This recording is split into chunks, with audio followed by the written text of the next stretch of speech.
Well, it's got 32,300 miles and it's a JCW 210. This unicorn right here.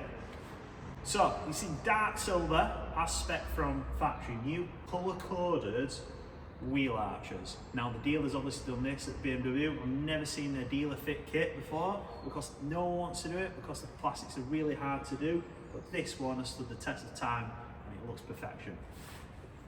R95s as well as a JCW upgrade. It's immaculate, it's gorgeous. It's got John Cooper Works dealer fit conversion, but it was on the original order form of £28,500 back in 2005. He's not done a mile without that kit on. We've got all the original paperwork. The ownership history for this one is vast. 4 previous owners. Come closer. You'll see JCW Sparkos in black leather as spec from new. Now these seats are gorgeous. Again, 32,280 miles on if we're nitpicking. Blue stitching on the tops, black stitching on the bottoms. I've never seen that before, but they are being in from new on the order sheet to the original owner. Now this one has got full dealer service history going back from day dot. Specification wise, as well as the aero kit and the R95s, the black roof has been done by BMW. Originally it was white, but the original owner wanted it changing, so they paid BMW to change it to gloss black, which I could go either way because these look great with a white roof as well. Rear parking sensors, full chili park, and you can join me again inside, but actually we'll go this way.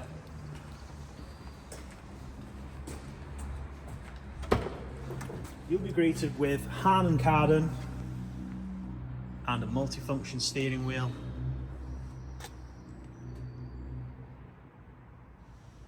Now this one has got the original cassette player and it did come with a 6 CD changer. Now we've still got the 6 CD changer, however the previous owners opted for a Bluetooth option for the cassette player. Now each to their own, but it looks cool, and try and find me some cassettes because I can't find them anywhere. At the minute, to get a low mileage GP, easy, but getting a low mileage John Cooper Works, nigh on impossible. Realistically, these are the collector's cars in future, not the cars what everyone brought out and just stashed away like the GPs. The ones what you're hunting what low mileage are the ones what people use, and this is a perfect example of a car realistically what wants to be put in a collection, and it's right here.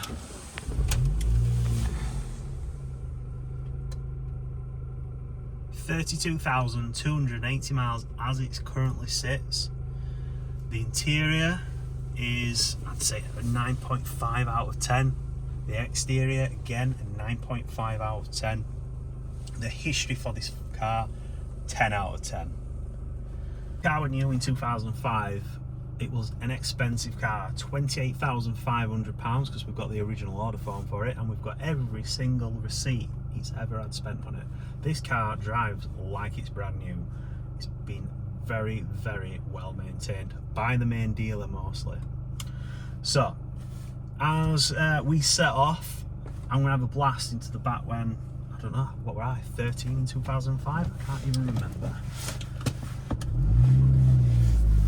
Everything is super tight, there's no bangs, there's no rattles. The 18-inch wheels make this car drive very, very well.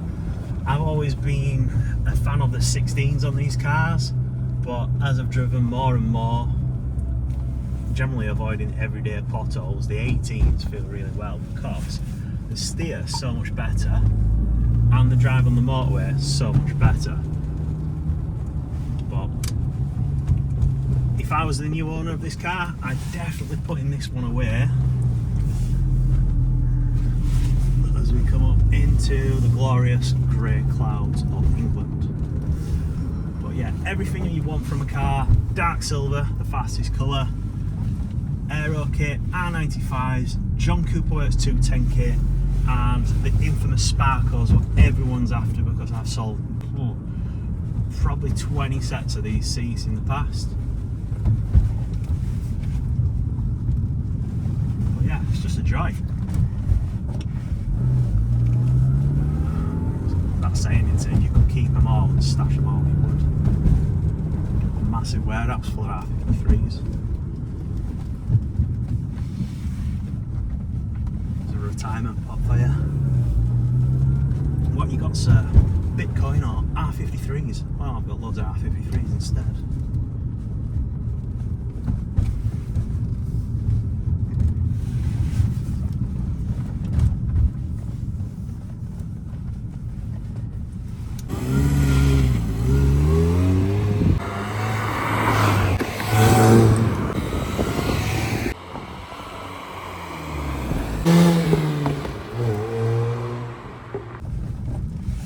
Down we go.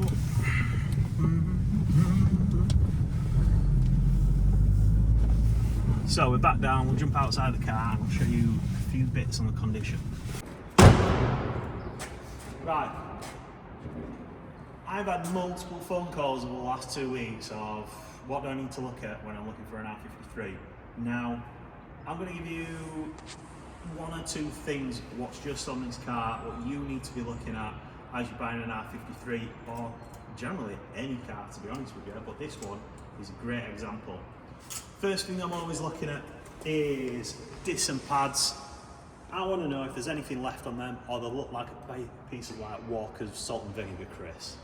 These ones are new, calipers look like brand new, the wheels are not curved, it's got good tyres on also. Let's go to the bonnet. Right. First things first, does it stay up?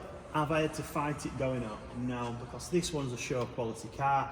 You'll see if you come a little bit closer that we have got no coolant leaks. There's also, when I peer my head down here, there is no oil leaks, not that you can see because it's a bit dark at the minute. And second to that, you might hear on quite a lot of cars, a lot of squeaking, creaking, banging, and it's generally because the top mount's absolutely destroyed. We change probably 6 of these a week, which is a lot, and we've gone through every brand, but this depends on if your top mounts are going again, chances are it's not the top mount brand like everyone thinks. It's probably your strut is absolutely knackered, or your bump stops. Again, brand new, not mushrooms. We're also looking for the right clips, whether pipes are split here on the intake charge pipe. Is this split? Down here as it goes to the rocker cover breather, is that split as well? Simple things like, is the ECU cover off? Is it on right? This rubber, is that on right? If you come to this side, generally what you'll see is start to weep on the rocker cover gasket. Now it'll always get worse on the back, but if it's really bad, you'll see it at the front as well. And we're also looking for the bolts on the rocker cover because they are absolutely toast on most R53s and a nightmare to get off when they start around here. If you also come this side, now a couple of things what I've noticed, what people fail to change, and they're quite inexpensive as well, and this one's been done, engine mounts. On the facelift, these are oil filled, they do leak over time, and when you're going over bumps or coming to a stop, you'll hear a big clunk at the front, and it's generally like either that or the one underneath it. The gearbox one's not too bad. Another thing what's age related, and we're coming across it on nearly every car we're coming across these days, and it's simply due to age. Alternators. Now you can't see this one, but the casing on the alternator should not be cracked. If it's cracked, it's a sign of old age, and chances are it's going to fail at some point in the near future if it's not already failing now. So another one I like to look at, and generally you'll always get a good idea of a good R53 on the state of the back boxes, and then you have a look at the rear arms and the calipers, and then just underneath there you'll see the fuel tank straps. Now if they're corroded, chances are it's all going to be corroded underneath, but these ones look like brand new. So once I get this up on the ramp, which will be tomorrow, I'll have a good look under there and we'll try and get some photos up of this car.